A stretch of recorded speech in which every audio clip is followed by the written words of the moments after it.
नमस्कार आम आस श्रीराम भवन में आप जानते हैं कैबल साहित्य संस्था आज 54तम प्रोग्राम हो कौन रही आज सार विषय जाना सार विषय कौन कहते जिते भी कहले कमी रही पचार सार आप केमती अच्छा बहुत भल अच्छी आज साहित्यर गोटे आध्यात्मिक पर्व आज देवकी यशोदा मातृकृपा साहित्य सम्मेलन 2024 आम पालन करूँ श्रीराम भवन परिसर आज ओडिशार प्रत्येक जिलूर कवि लेखक सांसद संगठक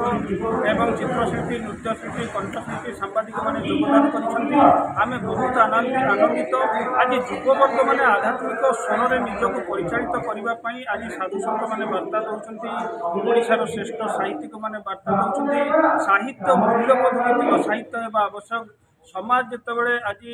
तार मूल्यबोध नष्ट होमाज चित्रपट जो बदली बदली जाऊँगी अनुभव करुचे आध्यात्मिक साहित्यर गुरुत्व बढ़ी बढ़ी जाऊँगी जदि आम आम मन को स्थिर रखिपर चंचल मन को आम जो कार्य करवा से कार्य आम सफलता लाभ करवा भगवान श्रीकृष्ण कथा आलोचना होगन्नाथ कथा आलोचना हो प्रभु श्रीराम कथा आलोचना हो देवकी यशोदा कथा आलोचना हो मातृवात्सल्य कथा आलोचना हो भगवान श्रीकृष्ण छोट अच्छा किभली आदर सहकार माँ यशोदा बढ़ाई किभली भाव से गोपी मान भल पाँच सेठू से चली जाती गोपपुर से चली जाती लीलाखेला सरी जाठार बयस समय से किभली भाव धर्म संस्थापन कर किभली से धर्मवाणी प्रचार कर विभिन्न विषय आध्यात्मिक मार्ग में परिचालित करने जीवन तत्व विषय आज आलोचना कर एक गारिमामय सभा यही जदि आम सभा कर मानविक मूल्यबोध संपूर्ण रूपे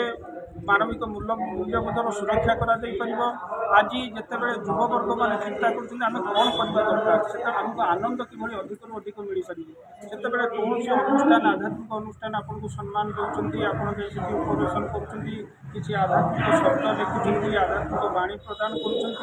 सत्संग बसुंच आज साहित्य आध्यात्मिक स्वर में कथा कहूँ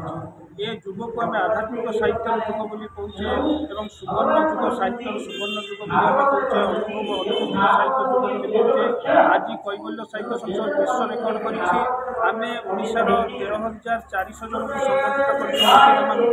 कला साहित्य संस्कृतिर सर्वश्रेष्ठ युव प्रतिभा मध्यवयस्क और वयस्क प्रतिभा मान संबोधित कर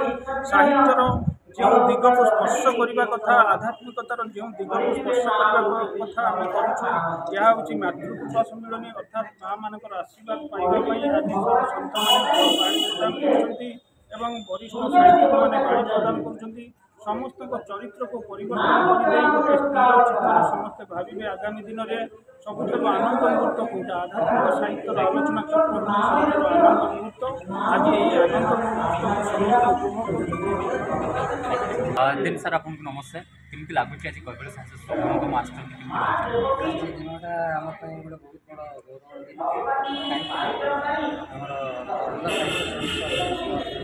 प्राण प्रतिष्ठाता डॉक्टर अनन्य और असाधारण प्रतिभा बल आंतरिक उद्यम जो साहित्य समावेश साहित्यिक मान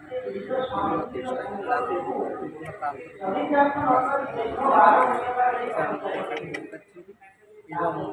भाव में या पूर्व श्रीराम नवमी उपलक्षे राम महाप्रभु जन्मोत्सव से तिथि राम नाम शीर्षक भी गोटे कविता आस रही से आमर 170 कविंर लेखा आसाला सीटा भी देश रेकर्ड होकर भी सारा समस्त तरफ सम्मान पाई एवं ये श्रीकृष्ण जन्माष्टमी उपलक्षे से शीर्षक देते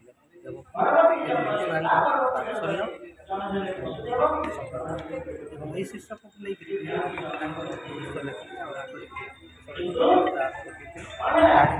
से 200 जन मैंने समर्थना प्रदान आदर अनेक प्रतिभा आदर अनेक सारा लोक मैंने आगे युवक प्रतिभा सुख होकर पूर्व से मौड़ी जाऊँ साउटी आनिक चमत्कार से आज्ञा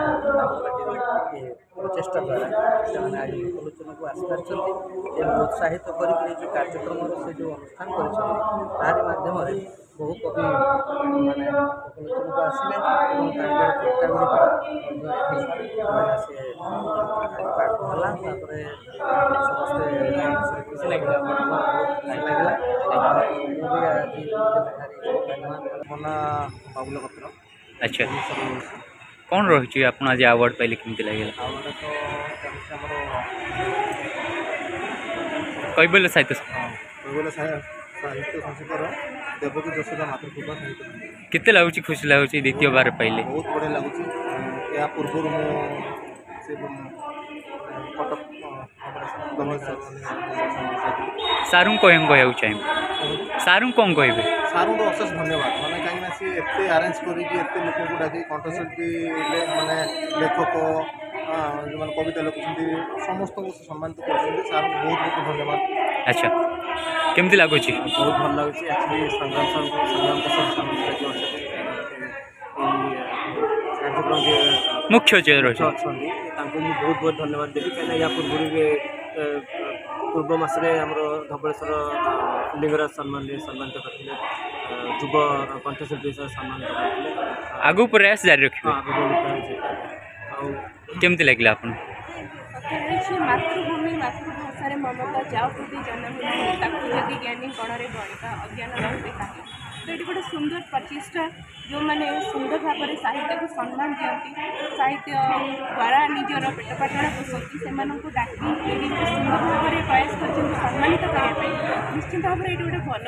पदक्षेप आगे एमती हवा दरकार आम मैंने भी चेष्टा करूँ सब आम कला साहित्य और संस्कृति